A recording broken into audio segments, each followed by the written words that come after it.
Okay, why don't we go ahead and get started?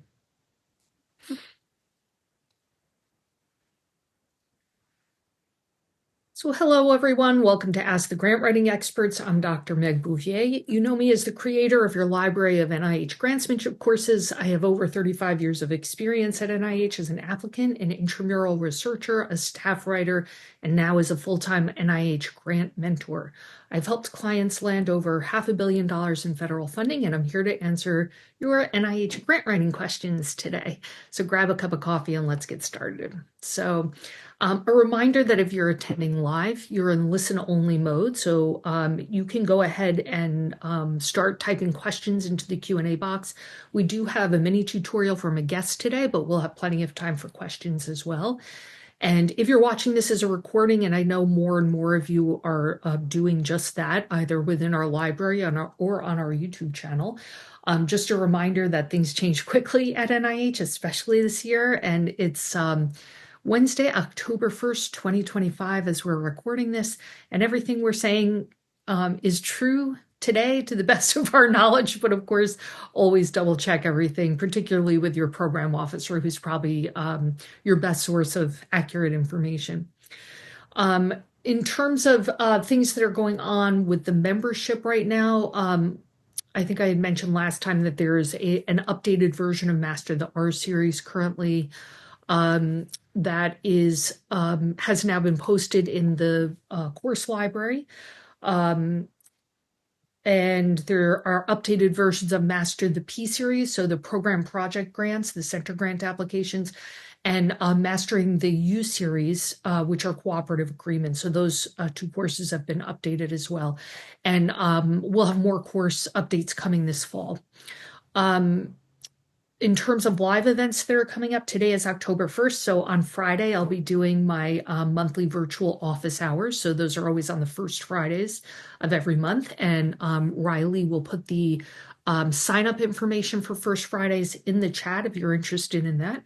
So that kicks off at 11:30 Eastern Time this Friday. So I will actually be hotspotting in from a parking lot of a hospital because my daughter's having a medical procedure that day.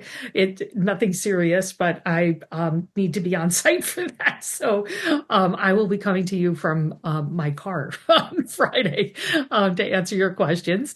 And the other thing is we're about to, since I'm staggering into the finish line of the October and November deadlines. I'm done with my R01s. I'm frantically working on the small format Rs and the K applications, and I've got a smattering of resubmissions in October. But basically, we immediately shift gears and start prepping for Cycle 1 2026. So I will be working with my one-on-one applicants throughout the month of October to do consults with them, and we'll be starting our boot camp, which kicks off on Thursday, October 9th, and runs for 4 consecutive Thursdays. I'll be giving them at noon Eastern Time. They run about an hour and a half to 2 hours per session, times 4 sessions. And again, that's kind of designed to help jumpstart your writing for the February and March deadlines. And based on the inquiries that we have had, there is going to be an avalanche of people applying for the February and March deadlines. I cannot believe the number of inquiries that are coming in for help in that cycle. So be that as it may. And then, of course, the big news is that as of today, the government has shut down. So what does that mean in terms of NIH? Many of us have lived through multiple government shutdowns. None of them look the same. They're all a little idiosyncratic. What we will be looking for is hopefully a temporary funding bill called a continuing resolution to be passed. From what I'm hearing from lobbyists, they're guessing sometime in late November, and that it would fund NIH. This would be specifically for the Department of Health and Human Services. And it would fund NIH at continue to fund them at the FY24 levels, which is what we had for the full year CR for FY25. It was funded at the FY24 levels, which, while non-ideal, is certainly not a dramatic cut, which is not a bad thing. So yeah, we'll all keep our eyes on that process and see what happens. But man, it doesn't look like it is causing any let up in the number of people who are planning to apply for February and March.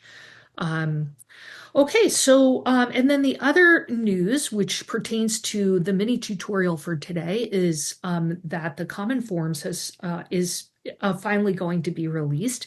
So I've asked my friend back to talk about this, and she'll be talking.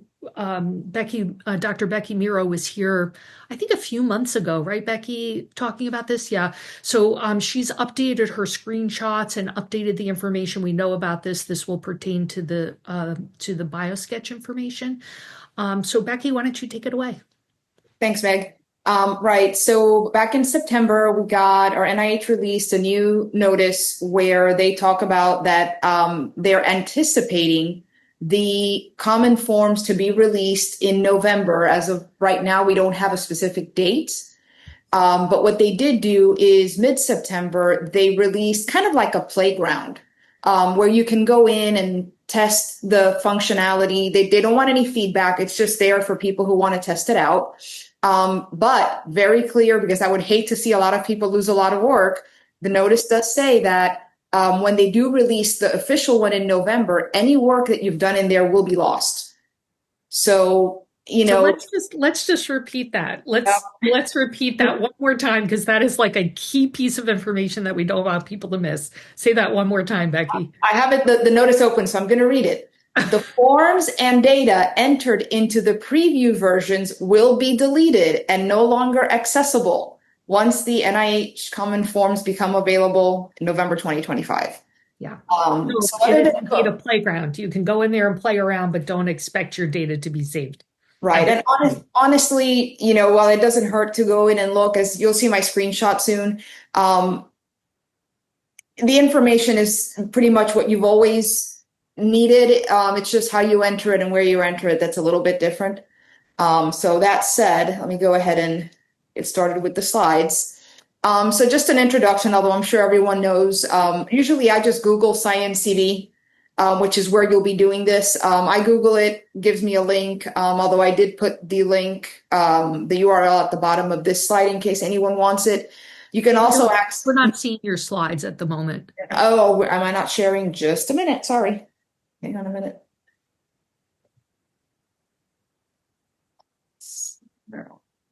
Here. I'm sorry about that. Is that better? Oh, there we go. Perfect. Yep. Okay. All right. So like I said, I Google ScienceCV, and then just follow it, whatever Google gives me. But you can go in through ncbi.nlm, which is National Library of Medicine.nih.gov/ScienceCV. I always log in with my ERA Commons account, but someone may want to do their NSF if they're going that route for whatever reason.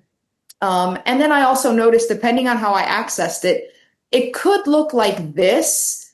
And it gives you, if you click on the login, that's at the top right-hand corner of the NLM website, it gives you a whole host of options for signing in. So if you want to use your ORCID ID, you can. If you want to use your login.gov, you can.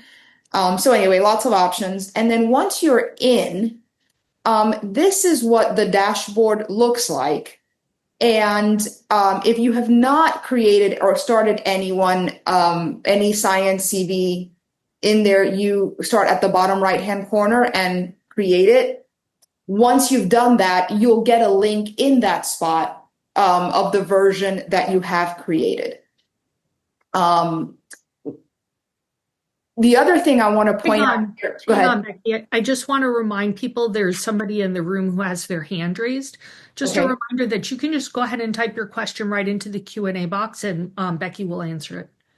One other thing I want to call out on the screen, under the My Bibliography section on the left, there's something called delegated bibliographies. And for example, if you have a research administrator or other kind of support personnel that can help you with your BioSketch. So I blacked it out here, but there is my faculty member's name and then bibliography. They have shared it with me, and that allows me to populate a lot of her BioSketch for her.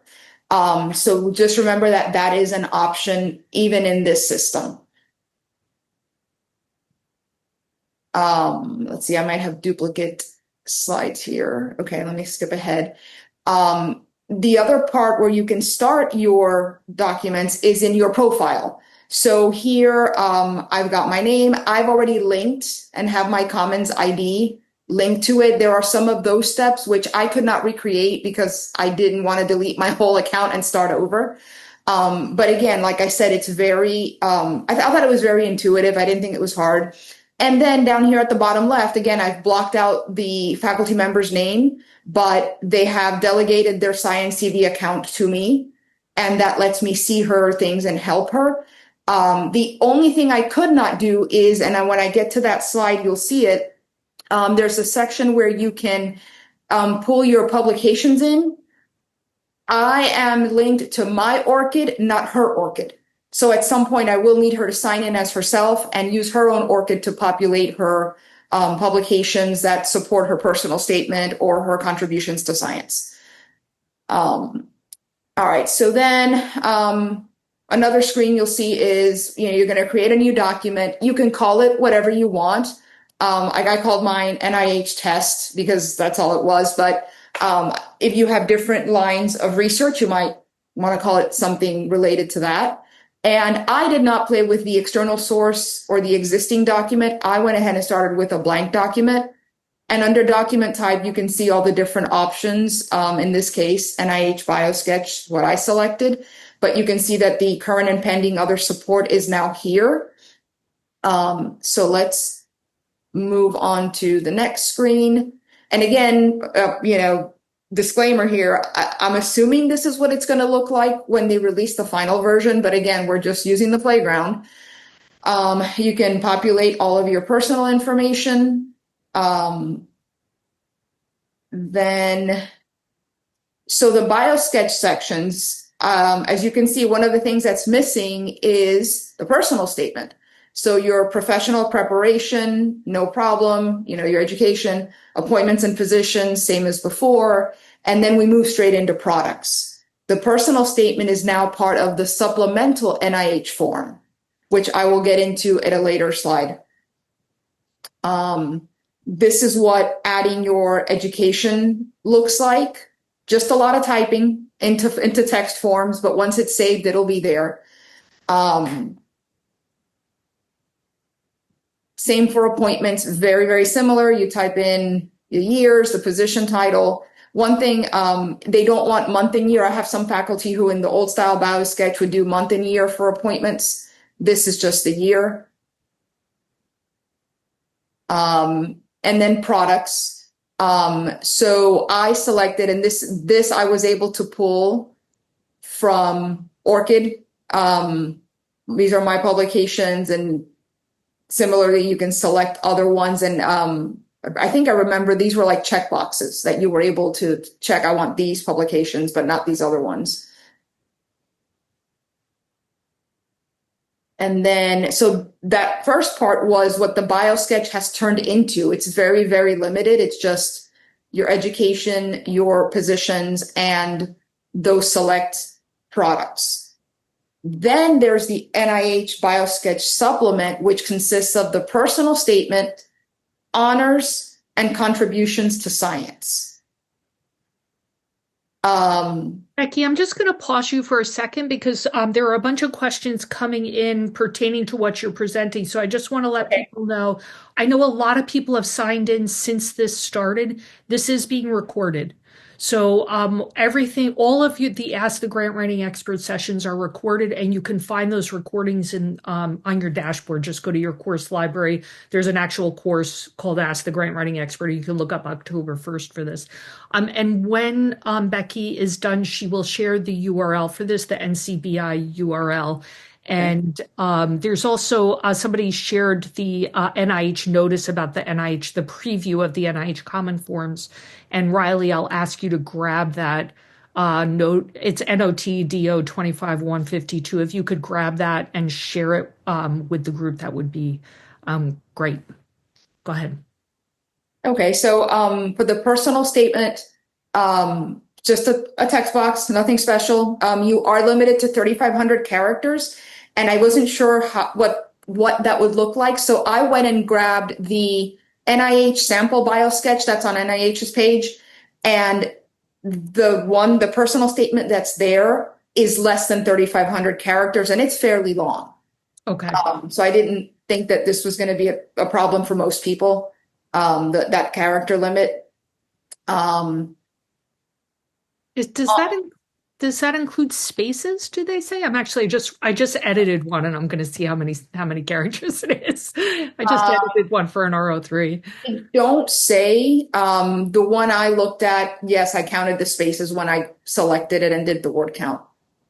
Okay. Um, What was the limit? 3,500. Okay. All right. So I'm looking at one characters with spaces. The sample I'm looking at is 2,700 and with no spaces is 2,400. And I would say it takes up single spaced half-inch margins. It takes up about a little more than half a page. So my guess is it's probably the length is maybe 3/4 of a page ish. That character limit. It's a little dismaying because I really like with my early stage investigators who don't have a lot of publications, I tend to like to write long personal statements. You know, as somebody who's mid-career or senior, they've got juicy publications and contributions to science. So I'm a little bummed to hear that there's a character limit on the personal statement for my junior people, but we'll see in reality how draconian the limit is. 3/4 of a page is it's still workable. I also don't know because they have it limited where I wasn't even able to download a PDF of it or anything. Mm. When I did this back in March, the Word version was downloadable. So all of this would end up in the Word document you downloaded. Well, then you can edit that. Now, are they going to count your characters if you do that? I don't know. Yeah. Um, so anyway, so honors, again, just a lot of typing, typable boxes. They are limited to 15 entries now. Oh, So that'll definitely have to call out to researchers. that's a problem for the more senior people. Hmm. Yeah. Yep. Junior Um, people usually have like 5 to 10 of those, but senior people might have like 25. So, um, and then we get to the contributions to science. You have a 2,000 character limit to type the description of your contribution.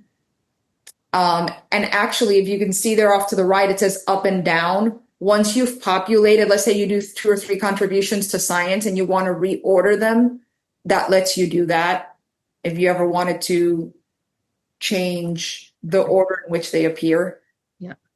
Um, I find that people mostly do them in chronological order. They usually start with their oldest work, you know, like things they've done in grad school. Just by convention. I don't think it says that in the instructions, but almost without exception, the drafts I see and that reviewers are accustomed to seeing seem to put the oldest contribution first and the most recent last. um, and then similarly, this is a screenshot from my first go around with this, but it was the same this time where you can select your publications to support that contribution. And it includes them underneath. Um, and then this is what I was saying in in the first go around, this was active and I was able to download, but this time it's grayed out. So there's just not an option, but, everything else works up until that point. So that's just the slides. Those were just the screenshots of what's out there right now. Again, I assume, but I don't want to assume that it's going to look the same when they're done with the final version. Yeah. Well, it probably will, because if they're going to release it in November, nobody's going to be working between now and then to change it. Right. Sorry, little black humor there. Yeah. Becky, somebody's asking if you are willing to share the slides. Sure, I can send those. Would you like to PDF them? And Yeah. if people would like the slides, just email me and I'll send you the PDF of Becky's slides. So you could just email me at meg@bouviergrant.com, Bouvier. I know it's hard to spell. And I And just dropped that URL in the chat, but I don't know that they can see it. So Riley, can you grab it from there?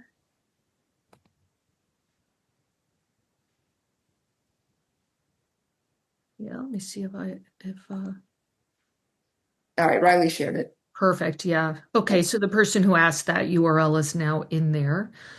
Um, okay. So one of the things that I was commenting to Becky about before we opened the room was that my guess is, I mean, who knows if they're going to release it in November, but at least they're feeling confident enough in the prototype that they feel like release is fairly imminent. My guess is that they're going to try to get this live and required for the Cycle 1 applications, the deadlines for which begin on January 25th and go through March. I don't know that for sure. That's just a guess. But if they're looking at a November release, even if they're a little late, if they're like a month late, then they'd still, be able to be out of preview mode and have it live in time for the Cycle 1 deadlines. My guess is that that's their goal.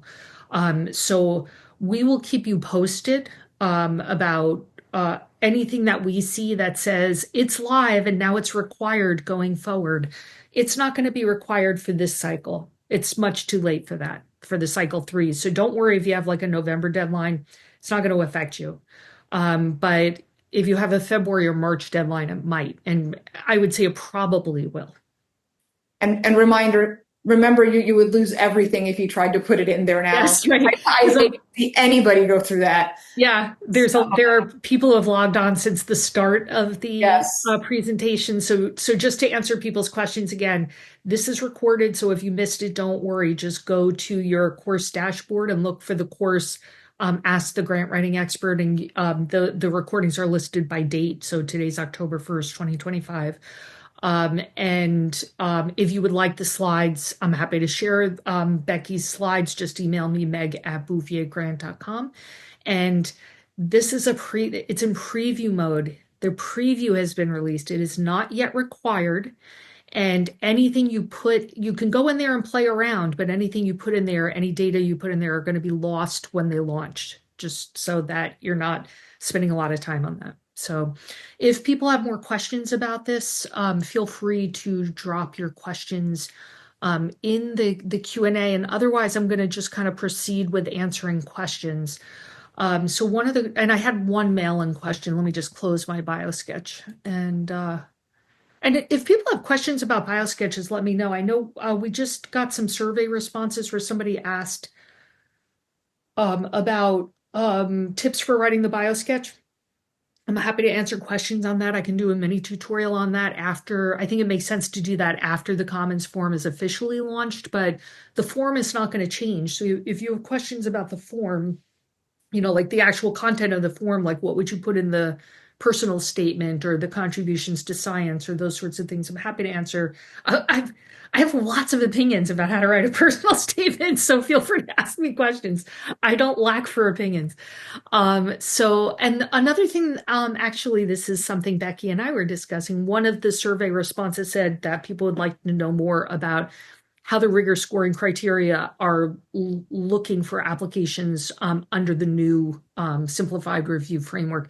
And Becky and I were talking about doing a mini tutorial on this first wave of summary statements we're seeing with the simplified review framework. So yeah, so I have somebody saying I'd love a mini tutorial on writing the BioSketch. So I think I'm happy to book that in. I think we're booking out until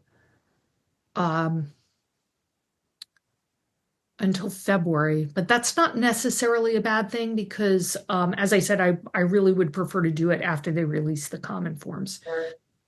A question here, does the government shutdown affect submission or process of grants? So it shouldn't affect the submission grant. The grants.gov portal is functional, so you should be able to upload without any problems.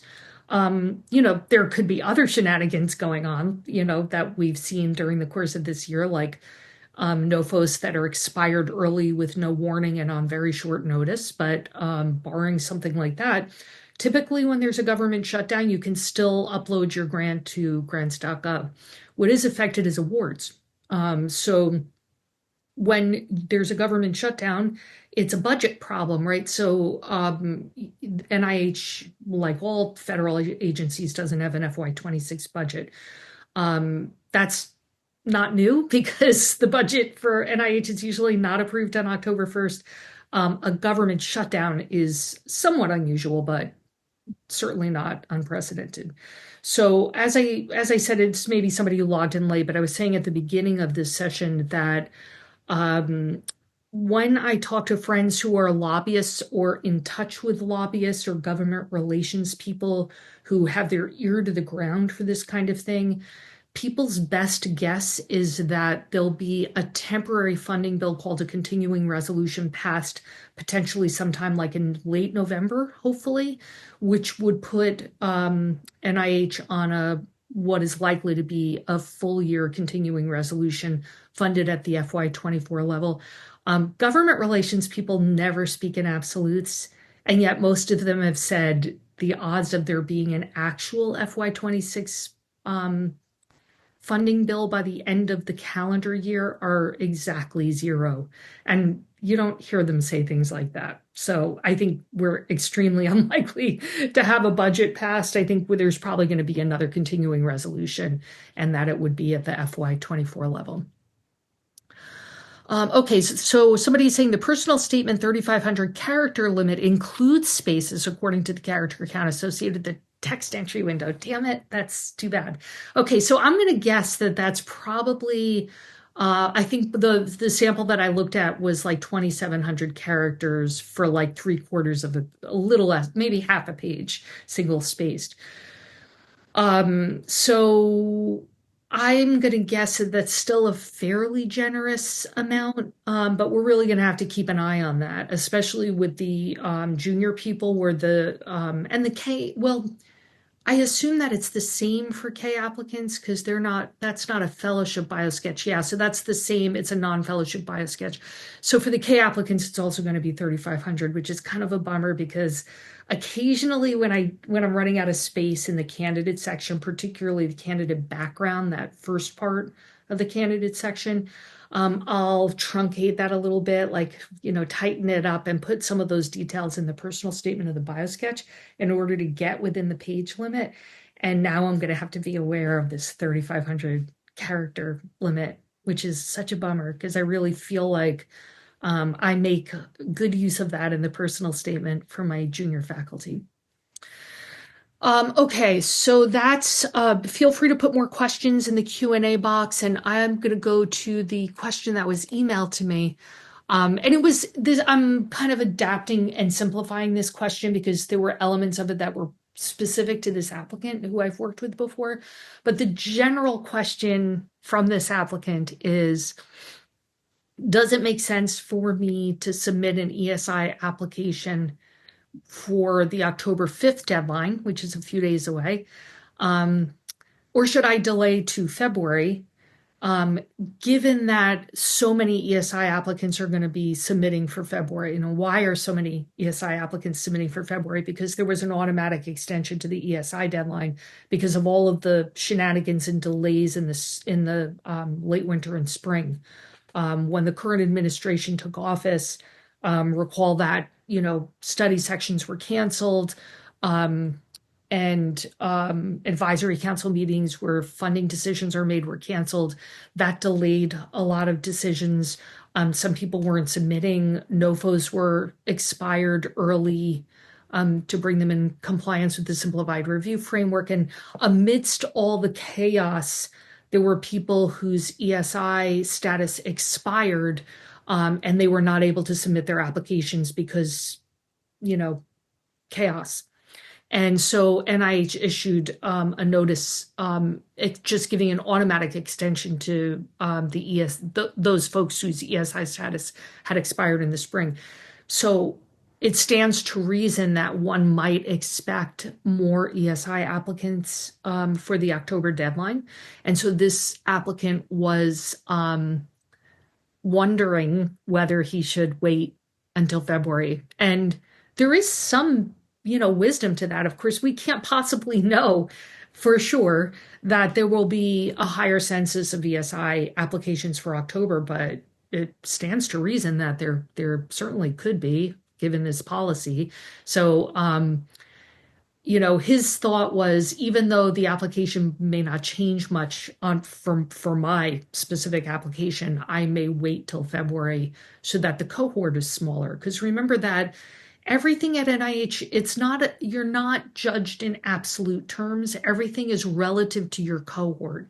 So this sometimes explains for people why, the comments from the reviewers are like really good, but their scores are not very good, or why the comments were pretty strong, but they were triaged. Sometimes it's a function of the strength of the cohort of applications against which you're being ranked, because the applications are ranked within a cohort. So it pays to think about the cohort in which you're submitting. So just something to think about as we're closing in on the October deadline. It's certainly not the deciding factor. It's something to discuss with your mentors about whether or not you should delay to February. But I thought it was kind of an interesting suggestion at any rate.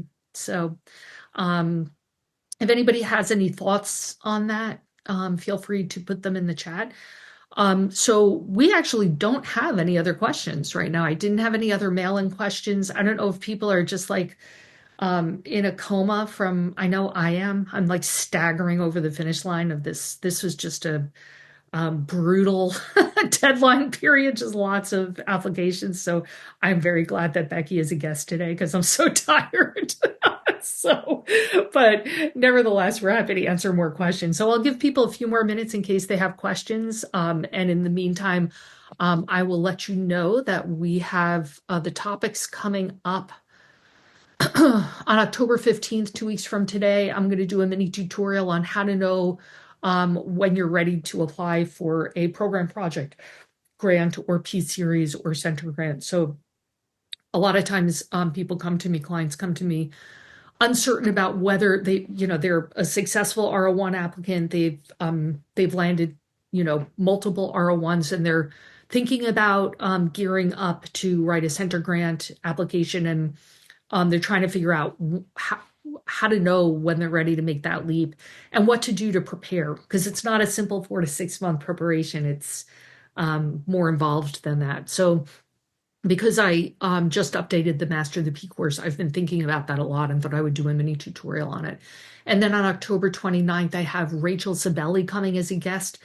She'll be talking about project management for stronger grants. And then November 12th, I am probably going to do a mini tutorial on writing a competing renewal, because even though I've done them in the past, I've done this mini tutorial in the past, it's a couple of years outdated, and we just get so many questions on this, so I thought I would update that mini tutorial. And I have somebody saying, this is great timing. We're looking at a P50 and wondering what constitutes a strong leadership team for review. Yeah, so that's the kind of question to bring to the October 15th session. I'm happy to answer questions about I have a lot of experience with multi-project submissions at NIH. I probably do maybe 2 of those a year in the form of either Ps, typically P01, P20, P30, P50. Those are the most common ones that I do. And multi-project use, complex U01s, U54s, things like that. So okay, another question. I'm currently working on an R01 proposal, and I'm about 4 years until the end of my ESI status. Some of my mentors keep telling me to submit a K grant, but I have also talked to program officers who advise me to go for an R01 as early as I can. I have preliminary data from a combination of foundation and pilot grants from my institution. What do you usually advise ESIs on these kinds of situations? That's a great question, and I unequivocally would advise you not to submit for a K. So the reason is that you have 4 years left on your 4 years left on your ESI status. Even if you submitted a K for the October 12th deadline, let's say, and let's say best of all possible worlds, you get funded and your start date is less than a year from now, like it's the end of next summer, say, that puts you at like 3 years left on your ESI status. You're not, most Ks are 5 years, and you're not eligible for a release in the percent effort, the 80% percent effort that you have to do on a K75 or 80%, to make you eligible for an R01 application until the start of year 4. So the timing doesn't work. And given that you already have preliminary data, combination of foundation and pilot grants, you're ready. You are ready to move to the R series. And whether or not that's an R01 or a small format R, maybe an R03 or R21, I would need more information to say that, but I would not monkey around with the K. Get out of the K series, move right into the R series. And if your program officer feels that you have enough data and publications to be competitive on the R01, those are kind of the two biggest things that prevent people from being successful. Do you have enough data and publications? You need a staggering amount of data to be competitive on an R01, and you need first or last author publications with your team members in the topic in which you're proposing to be competitive on an R01.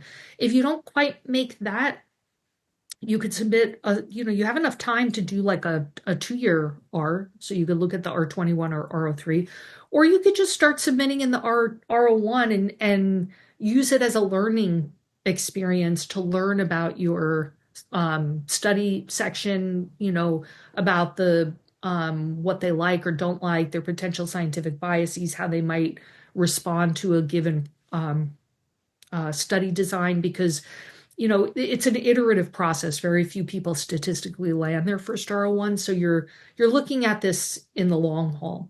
So what I would probably do is work backward off that expiration, that ESI expiration, to make sure you're squeaking in an A0 right before your ESI expires, so that you can get that extra ESI application in. If you submit a new R01 right before your ESI expires, if it isn't funded and you resubmit within 13 months, that resubmission is also judged as an ESI application. So I would work backward off your ESI expiration to make sure that you're timing your submissions so that you can make sure you're getting a new submission in right before your ESI expires. And that might be a combination of a small format R and like 3 R01 submissions, or it might just be multiple R01 submissions.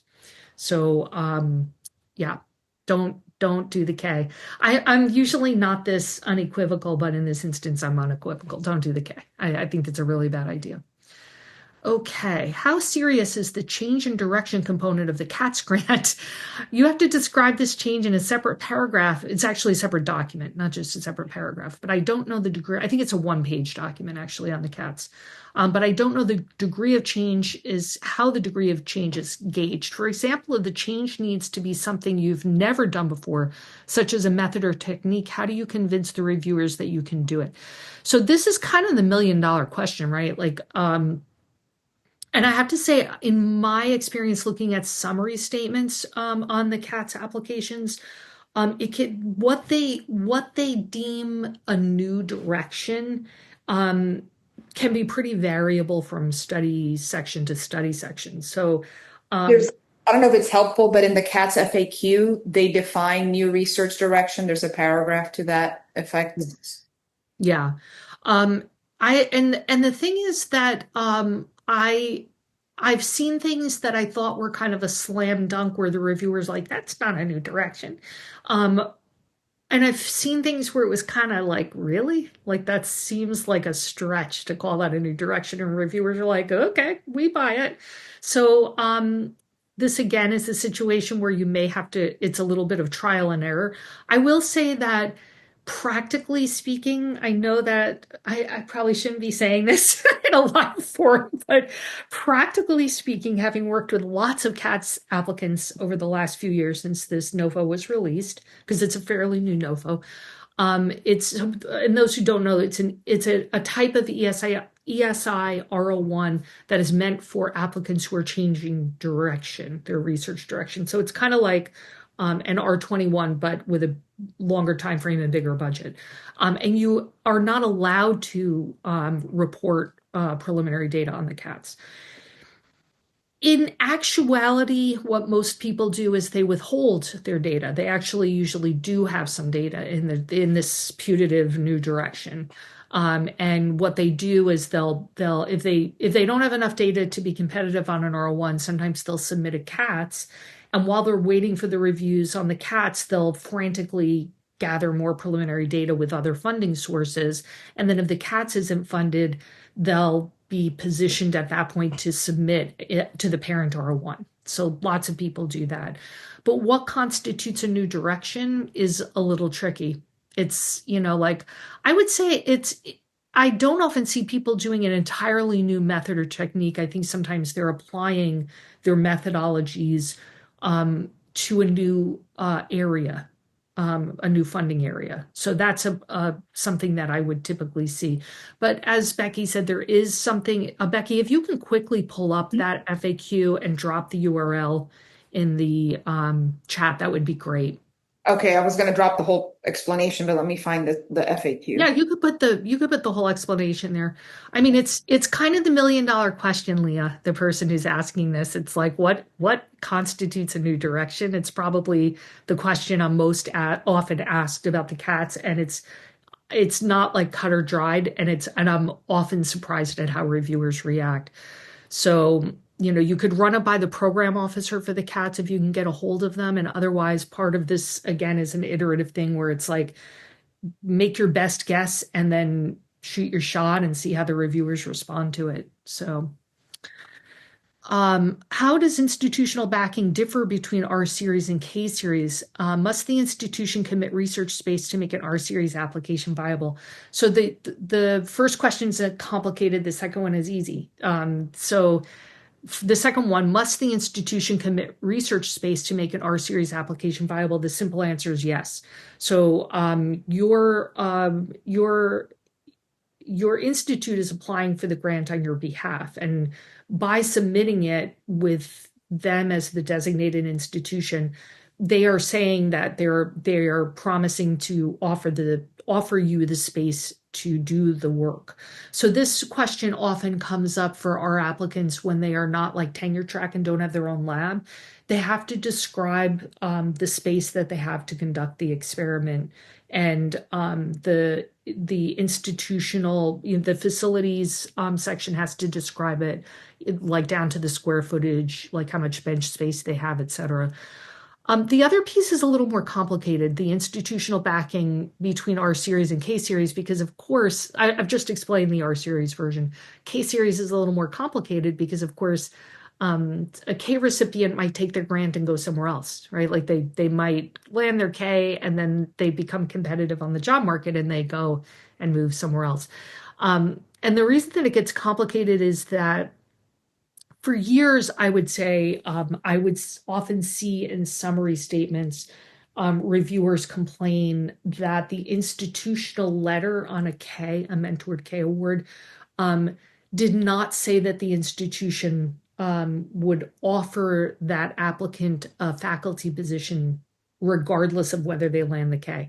In an ideal scenario, that's what reviewers want to see. They want to see that the institutional letter says that the university is going to offer that person a faculty position, whether they land the K or not. But of course, that's not always true, right? So the practice sprang up where all institutional letters said that, even when it wasn't true. And I know of a rather famous example now of I think it's a top 3 medical center in the country where an applicant sued because the institutional letter made that claim.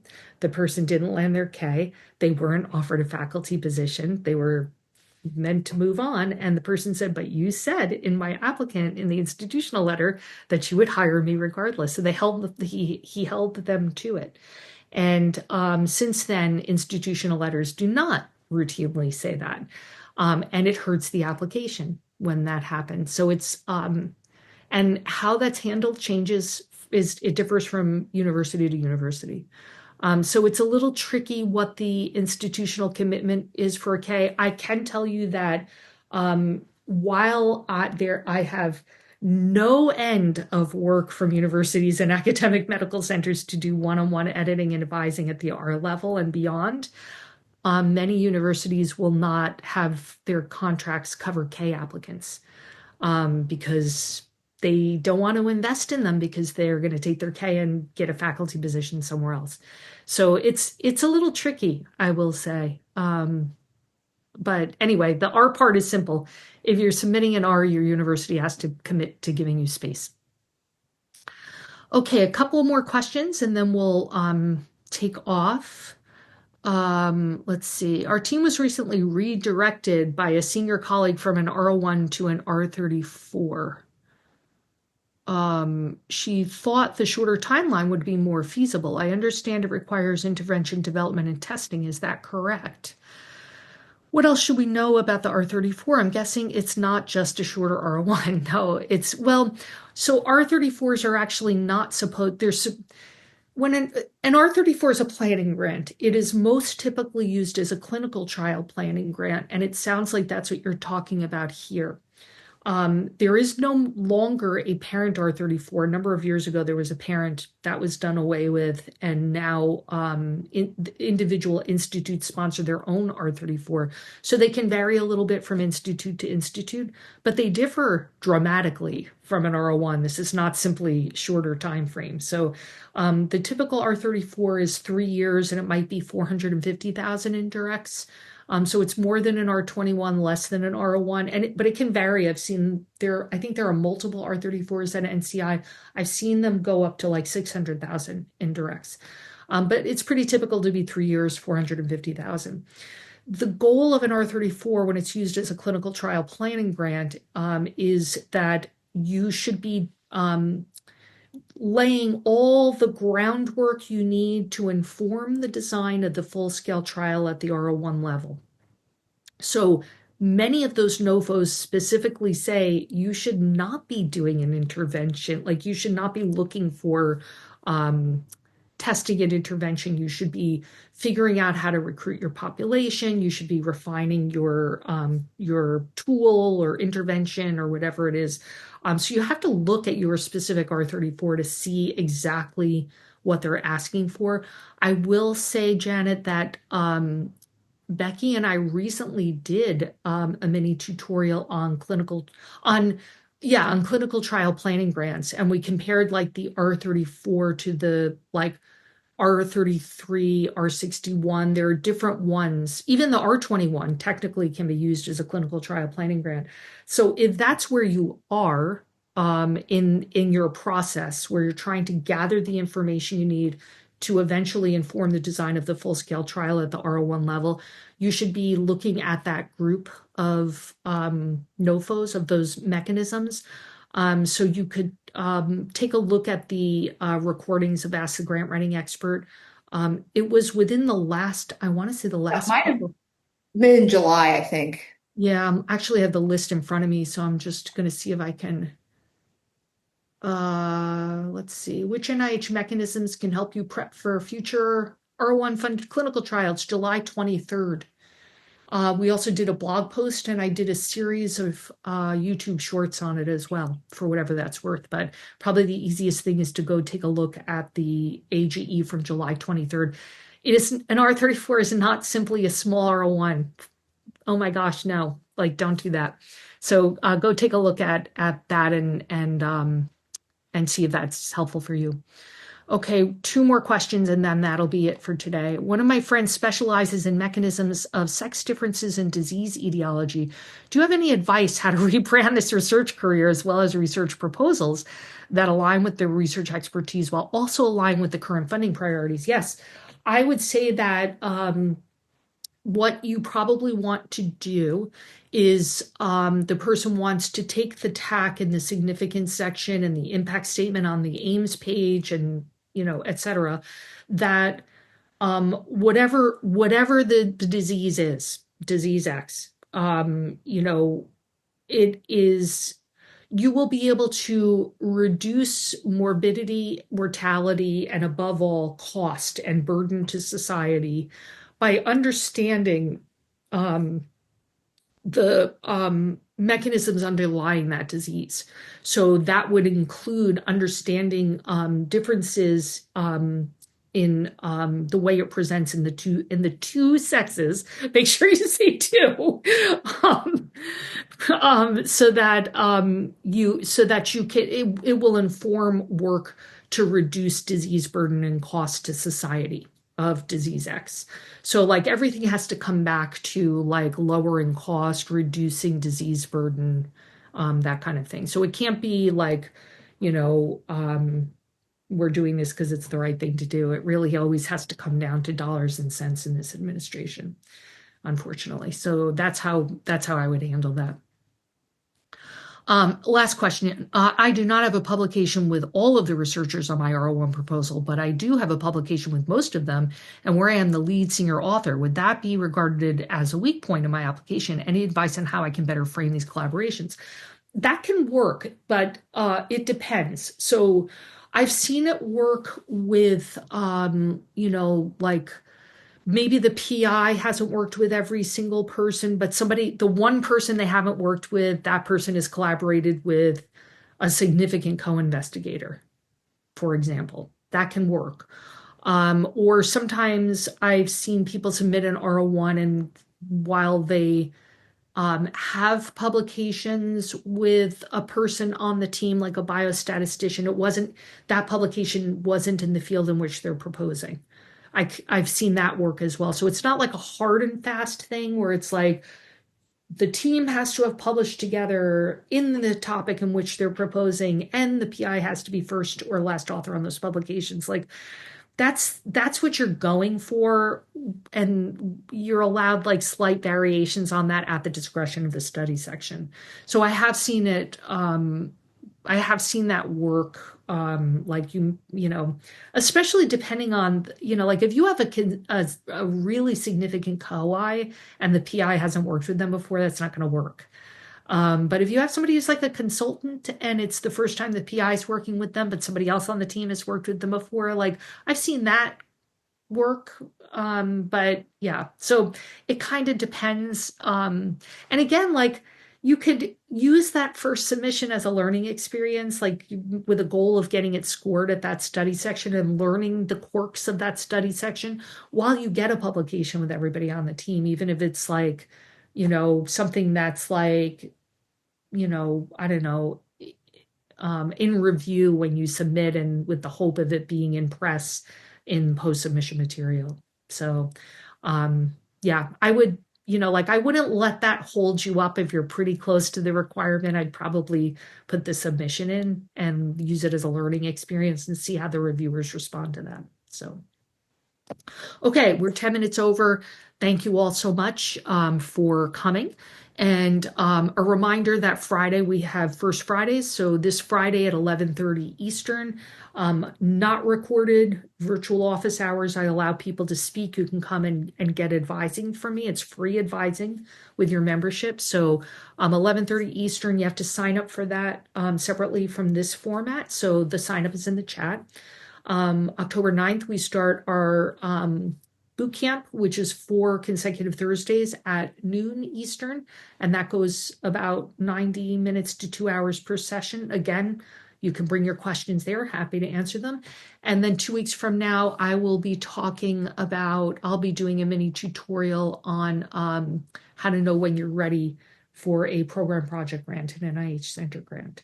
So thank you, Becky, so much for coming. I think we have a couple of more mini tutorials coming up for you. I always appreciate you coming, especially when I am this tired. I really appreciated you carrying this session for me.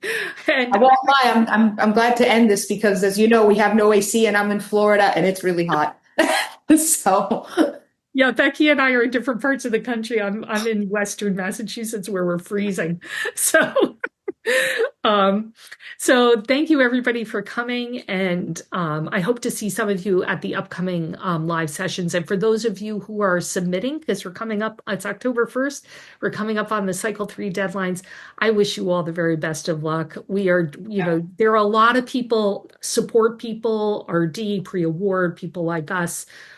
We are cheering you guys on. This is such a tough time to be an NIH applicant, and we are eager to help you guys in any way we can. The work you do is really important. So please stay the course and let us know what we can do to be helpful. So, as the French would say, courage, and I will see some of you in our upcoming live events. Take care, everybody. Have a great day.